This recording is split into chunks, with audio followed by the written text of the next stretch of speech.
Hi. മഞ്ഞ്, എല്ലാവിടെയും മഞ്ഞ്. ഈ മഞ്ഞ് എന്താണെന്ന് ഞാൻ ആദ്യം പറഞ്ഞുതരാം.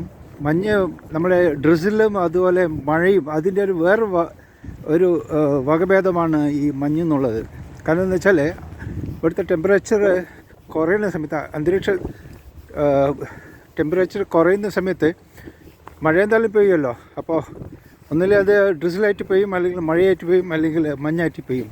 മഞ്ഞായിട്ട് പെയ്യാൻ കാരണം എന്ന് വെച്ചാൽ ഇപ്പോഴത്തെ ആംബിയൻ ടെമ്പറേച്ചർ ഇവിടെ -6 ഡിഗ്രി സെൽഷ്യസ് ആണ്.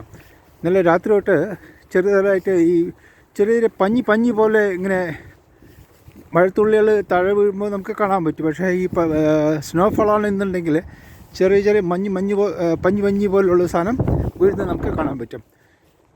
അത് വീഴുന്നുകൊണ്ടിരിക്കുന്ന സമയത്ത് കാറ്റുകൊണ്ടെന്നുണ്ടെങ്കിൽ കാറ്റിൻ്റെ ഗതിക്കനുസരിച്ച് ഈ മഞ്ഞിൻ്റെ ഡെപ്പോസിറ്റും കൂടി വരും, കുറഞ്ഞു വരും.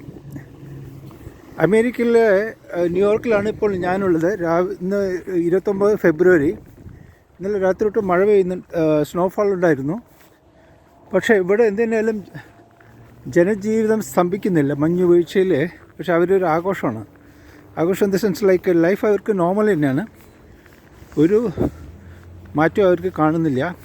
ഉഷ്ണമേഖല പ്രദേശത്തു നിന്ന് വന്നവർക്ക്, നമ്മളെല്ലാം ഉഷ്ണമേഖല പ്രദേശമാണല്ലോ, ട്രോപ്പിക്കൽ റീജിയൻ, അവിടെ നിന്ന് വന്നവർക്ക് ചിലപ്പോൾ ഇത്തിരി ചെറിയ ബുദ്ധിമുട്ടുകളൊക്കെ ഉണ്ടാവും.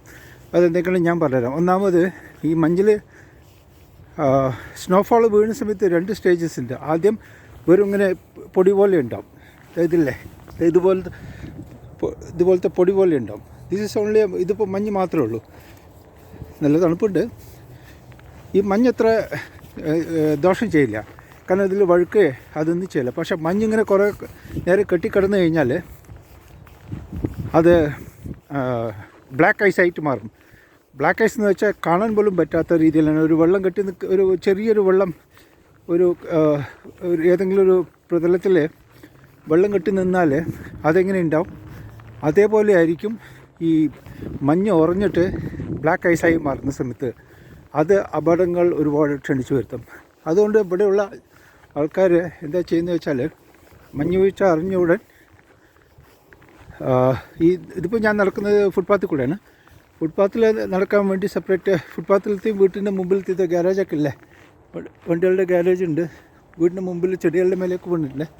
പ്രധാനമായിട്ടും നമുക്ക് ഫുട്പാത്തുകൾ, അതേപോലെ സ്റ്റെപ്പുകൾ, വീട്ടിൻ്റെ വെളിയിലിറങ്ങുന്ന സ്റ്റെപ്പുകൾ, പിന്നെ വണ്ടി പോകുന്ന വഴികൾ, അവിടുത്തെ സ്നോ ഒക്കെ നമുക്ക് ഷവൽ വെച്ചിട്ട് മാറ്റാൻ പറ്റും.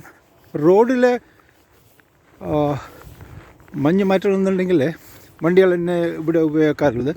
ഷവൽ വെച്ചിട്ട് മാറ്റാൻ പറ്റില്ല, കാരണം ഒരുപാട് ഏരിയ ഉള്ളതുകൊണ്ട്. വളരെ ഭംഗിയായിട്ടുള്ള കാഴ്ചകളാണ്. നോക്കി, ഇതിന് ഒന്നിനും സ്പെയർ ഇല്ല. വണ്ടികളുടെ മേലെയും മരത്തിൻ്റെ മേലെയും എല്ലാവിടെയും മഞ്ഞുണ്ട്. നല്ല ഭംഗിയായിട്ടുള്ള കാഴ്ചയാണ് കാണാൻ പറ്റുന്നത്. It's really snowfall, it's really beautiful. When you are in Rome be are Roman എന്ന് പറഞ്ഞ പോലെ ഈ മഞ്ഞ് വീഴ്ചയിലും ഒരിക്കലും നമ്മൾ മോശമായിട്ട് കാണാൻ പാടില്ല. അതിനനുസരിച്ച് ജീവിക്കണം. ഞാൻ നേരത്തെ പറഞ്ഞ പോലെ ഡ്രസ്സിങ് വളരെ ഇമ്പോർട്ടൻ്റ് ആണ്. ഇപ്പം ഞാൻ ഉപയോഗിക്കുന്നുണ്ടല്ലോ, ഇത് സ്നോ ബൂട്ടാണ്. ഈ സ്നോ ബൂട്ട് വളരെ അത്യാവശ്യമാണ്. കാരണം ഇതിൽ 2 ഗുണമുണ്ട്. ഇത് ഒന്നാമത് വാട്ടർ പ്രൂഫ് സ്നോ ബൂട്ടാണ്. അതിൽ ഗുണം എന്താണെന്ന് വെച്ചാൽ, ഒന്നാമത് ഈ മഞ്ഞിൽ കൂടെ നടക്കുന്ന സമയത്ത്, അല്ലെങ്കിൽ ബ്ലാക്ക് ഐസ് കൂടെ നടക്കുന്ന സമയത്ത് അത് ഷൂയിലൊക്കെ തട്ടിയിട്ട് വെള്ളമായി മാറാറുണ്ട്. അതുകൊണ്ട് വാട്ടർ പ്രൂഫ് നിർബന്ധമാണ്. രണ്ടാമത്തെ, അതിൻ്റെ സോളെന്ന് വെച്ചാൽ നല്ല ഗ്രിപ്പുള്ളതാണ്. അപ്പോൾ ഈ 2 ഗുണങ്ങളുണ്ട്. ഇത് നമ്മുടെ നാട്ടിൽ വാങ്ങിക്കാൻ കിട്ടുമെന്ന് തോന്നുന്നില്ല. ഇത് നമ്മുടെ നാട്ടിൽ വാങ്ങിക്കാൻ പറ്റില്ല. അത് കാരണം കൊണ്ട് മഞ്ഞ് വീഴ്ചയുള്ള സ്ഥലങ്ങളിൽ പോകുന്ന ആൾക്കാർ അവിടെ അടുത്തുള്ള ഏതെങ്കിലും ഷോപ്പിൽ നിന്നുള്ള, അല്ലെങ്കിൽ ആ രാജ്യത്തു നിന്നുള്ള ഓൺലൈൻ സ്റ്റോറിൽ നിന്ന് ഈ സ്നോ ബൂട്ട് വാങ്ങിക്കുന്നതായിരിക്കും നല്ലത്. രണ്ടാമത്തേത്, ഇപ്പോൾ ഞാൻ കാലിലിടുന്നുണ്ടല്ലോ, ഇത് 2 ലെയറായിട്ടിരിക്കുന്നത് എൻ്റെ ബോട്ടം. ഒന്ന് ഇന്നറുണ്ട്, തെർമൽസ് എന്ന് പറയും, അല്ലെങ്കിൽ ഇന്നർ എന്ന് പറയും. ഇപ്പോൾ ഇന്ത്യയിലത്തെ സ്റ്റോറുകൾ നോക്കുകയാണെന്നുണ്ടെങ്കിൽ, നോർത്ത് ഇന്ത്യയിൽ പ്രത്യേകിച്ച്, നമുക്ക് സൗത്ത് ഇന്ത്യയിൽ ആവശ്യമില്ല, ഇന്നറിൻ്റെ ഒന്നും ആവശ്യമില്ല. ടെമ്പറേച്ചർ ഒരു 3-4 ഡിഗ്രി അല്ലെങ്കിൽ 10 ഡിഗ്രി താഴെ പോകുമ്പോഴാണ് തണുപ്പിൻ്റെ ബുദ്ധിമുട്ടുള്ള ശരീരത്തിൽ അനുഭവപ്പെടുക. തണുപ്പ് കാലത്ത് ശരിയായിട്ട് ഡ്രസ്സ് ചെയ്തിട്ടില്ലെങ്കിൽ അസുഖം പിടിക്കുന്നതിന് പുറമെ എല്ലുകളും ബലക്ഷമയും ഉണ്ടാക്കാൻ സാധ്യതയുണ്ട്, വാദത്തിൻ്റെ അസുഖമുള്ളവർക്ക് പ്രത്യേകിച്ച്. അപ്പോഴാണ് ഈ ലൈനിങ് ഉള്ള ഇന്നറ് ഇവിടെ ഈ അതിശൈത്യമുള്ള കാലാവസ്ഥയിൽ ബോഡീനെ പ്രൊട്ടക്റ്റ് ചെയ്യണമെന്നുണ്ടെങ്കിൽ ലൈനിങ് ഉള്ള ഇന്നർ അത് ഇവിടെ കിട്ടുള്ളൂ. ഓൺലൈൻ സ്റ്റോറിൽ അതിശൈത്യമുള്ള രാജ്യങ്ങളിലേ കിട്ടുള്ളൂ.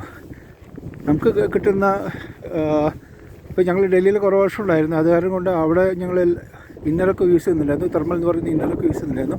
പക്ഷേ ആ തെർമൽ ഉണ്ടല്ലോ വെറും ഓർഡിനറി തെർമലാണ്, അതിൽ ലൈനിങ് ഇല്ല. അപ്പോൾ അത് നിർബന്ധമാണ്. ജെൻസിനും ലേഡീസിനും സെപ്പറേറ്റ് ആയിട്ടുള്ള ചോദിച്ച് വാങ്ങിക്കണം, ലോവർ അല്ലെങ്കിൽ ഇന്നർ. പിന്നെയാണ് മുകളിൽ ജാക്കറ്റ് നിർബന്ധമാണ്. ജാക്കറ്റിൽ അകത്ത് ലൈനിങ് ഉള്ള ജാക്കറ്റ് ഇല്ലെങ്കിൽ ബുദ്ധിമുട്ടാണ്. അതിന് പുറമെ കാറ്റിനെ പ്രതിരോധിക്കാൻ, കാരണം ഈ മഞ്ഞ് സമയത്ത് നാട്ടിലെ ചാറ്റൽ മഴയുള്ള സമയത്തിൽ കൊടുങ്കാറ്റ് വീശുന്നത് സ്വാഭാവികമല്ല. എന്ന് പറഞ്ഞാൽ ഈ സ്നോഫോളുള്ള സമയത്ത് പോലും ഈ കാറ്റ് വീശിക്കഴിഞ്ഞാൽ ഈ പ്രത്യേകിച്ച് തണുപ്പ് കാലത്ത് കാറ്റ് ശരീരത്തിൽ തുളച്ച് കയറുന്ന ഒരു അനുഭവമായിരിക്കും ഉണ്ടാവുക. അപ്പോൾ അതിനെ പ്രതിരോധിക്കാൻ ഏറ്റവും അനുയോജ്യമായിട്ടുള്ള ഇതിനെ കാറ്റിനെ പ്രൊട്ടക്റ്റ് ചെയ്യാൻ പറ്റുന്ന രീതിയിലുള്ള ലൈനിങ്ങുള്ള ഇന്നറോടുകൂടിയുള്ള ജാക്കറ്റ്. അത് ഡിറ്റാച്ചബിളാണ്, അകത്തുള്ള ലൈനിങ് ഉള്ളത് മാറ്റാം. പുറത്തുനിന്ന് കാറ്റിനെ പ്രതിരോധിക്കാനും ഉള്ള തരത്തിലുള്ള ജാക്കറ്റ് മസ്റ്റാണ്. പിന്നെ കഴുത്ത് തീർച്ചയായിട്ടും പ്രൊട്ടക്റ്റ് ചെയ്യണം. എൻ്റെ കഴുത്ത് കയ്യിൽ ഗ്ലൗസ് നിർബന്ധമാണ്.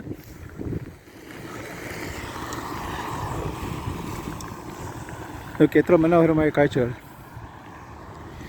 കഴുത്ത് പ്രൊട്ടക്റ്റ് ചെയ്യാൻ വേണ്ടിയിട്ട് സെപ്പറേറ്റ് ആയിട്ടുള്ള ഒരു ഡ്രസ്സ് വാങ്ങിക്കാൻ കിട്ടും.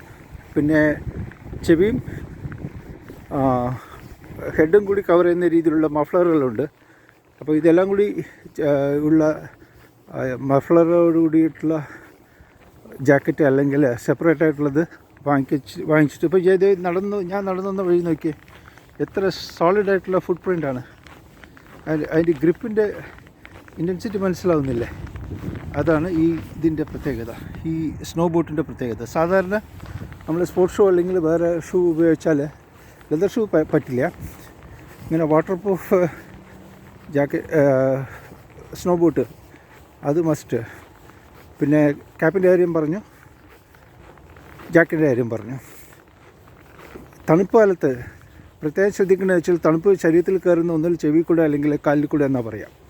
അപ്പോൾ കാലും ചെവിയും എപ്പോഴും പ്രൊട്ടക്റ്റ് ചെയ്യാം, ശരിക്കും പൊതിഞ്ഞ് സൂക്ഷിക്കണം.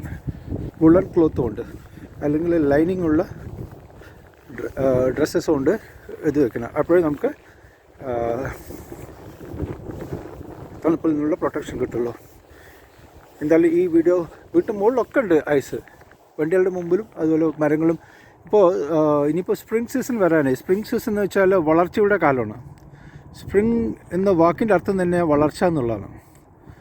സ്പ്രിംഗ് സീസണിൽ വളർച്ച എന്ന് വെച്ചാൽ ഈ മഞ്ഞുകാലം കഴിഞ്ഞ സെപ്റ്റംബർ 21 ശേഷം വിൻ്റർ ഇക്വിനോക്സ്, അതായത് ദിനവും രാത്രിയും ഈക്വലാകുന്നതിനാണ് ഇക്വിനോക്സ് പറയുന്നത്. 21 സെപ്റ്റംബറിനാണ് അത് സംഭവിക്കുന്നത്. രാവും പകലും ഒരേ ദൈർഘ്യം 12 മണിക്കൂർ. അത് കഴിഞ്ഞ് കഴിഞ്ഞാൽ സെപ്റ്റംബർ 21 കഴിഞ്ഞാൽ രാത്രിയുടെ ദൈർഘ്യം കൂടും. അതേപോലെ തന്നെയാണ് ഈ 21 മാർച്ച് കഴിഞ്ഞാൽ 21 മാർച്ചിനാണ് വീണ്ടും അത് ഈക്വലാണ്. അതായത് 12 മണിക്കൂർ രാത്രി, 12 മണിക്കൂർ പകലും. ഇനി വരാൻ പോകുന്ന ഇത് സ്പ്രിംഗ് സീസണാണ്. ആ സ്പ്രിംഗ് സീസണിൻ്റെ 2 പ്രത്യേകതകളുണ്ട്. ഒന്ന്,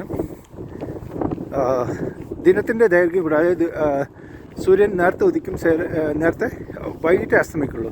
ഇവിടെയൊക്കെ 5 മണിക്കോട്ട് വെയിൽ തുടങ്ങുന്നത് സ്വാഭാവികമാണ്. അതുപോലെ 8 മണിയൊക്കെ ആവും അസ്തമയ സമയത്ത്. രണ്ടാമത്തെ പ്രത്യേകത, ഈ മരങ്ങളിലെല്ലാം ഉണ്ടല്ലോ ഇപ്പോൾ ഇലകൾ ചെറുതായിട്ട് വന്നു തുടങ്ങി. സ്പ്രിംഗ് സീസണിൻ്റെ ഒരു അതൊരു പ്രത്യേകതയാണ്. മരങ്ങളിൽ കൊഴിഞ്ഞുപോയ ഇലകളിൽ, അതായത് വിൻ്റർ ഇക്വിനോക്സ് സെപ്റ്റംബർ 21 ശേഷം ഇല പൊഴിയും. ആ സമയത്ത് തന്നെ കളറുകളൊക്കെ മാറി, മരങ്ങളിലെ ഇല പൊഴിയുന്ന മരങ്ങളുടെ കളറൊക്കെ മാറി അത് എല്ലാം കൊഴിഞ്ഞു പോകുന്നൊരു പ്രതിഭാസമുണ്ട്. ട്രോപ്പിക്കൽ റീജിയൻ, നമ്മൾ ഉഷ്ണമേഖല പ്രദേശങ്ങളിൽ അത് കാണില്ല. പക്ഷേ ഇത് ഇവിടെ തണുപ്പ് കാലത്ത് അതിശൈത്യമുള്ള രാജ്യങ്ങളിൽ ഇതാണ്.